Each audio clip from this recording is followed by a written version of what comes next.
Jump, jump, sir. Lapit kayo. Lapit kayo.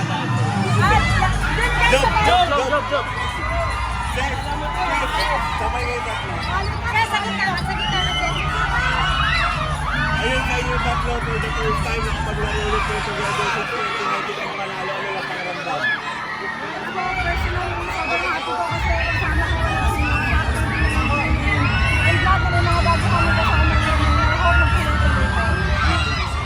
Napakasaya din sa pakiramdam. We never really thought we're gonna go back here together, but andito kami, so we'll take this opportunity talaga para makapag-share din ng knowledge sa mga bata na nasa national. Ako, I just wanna, talaga sinasabi nila, I just wanna enjoy the last years of my playing career. And gusto ko, sabi nga, gusto ko maganda yung memory na may iwan ng volleyball sa akin. Gano'n lang kaiba yung feeling mo ngayon tapos yung leadership sa mga mas batang player ngayon? Really lead mo?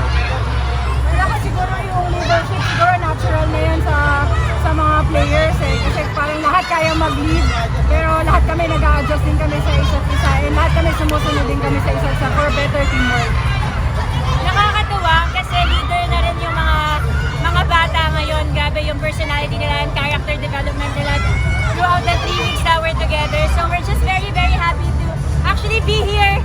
Makita din yung growth nila as individuals. Okay na yun. Basta happy kami na so far, paunti-unti nakukuha namin yung program ng coaches. And paghihirapan namin, pagsisipapan pa namin at pagbutihan pa sa mga susunod. Coach na, si Coach na.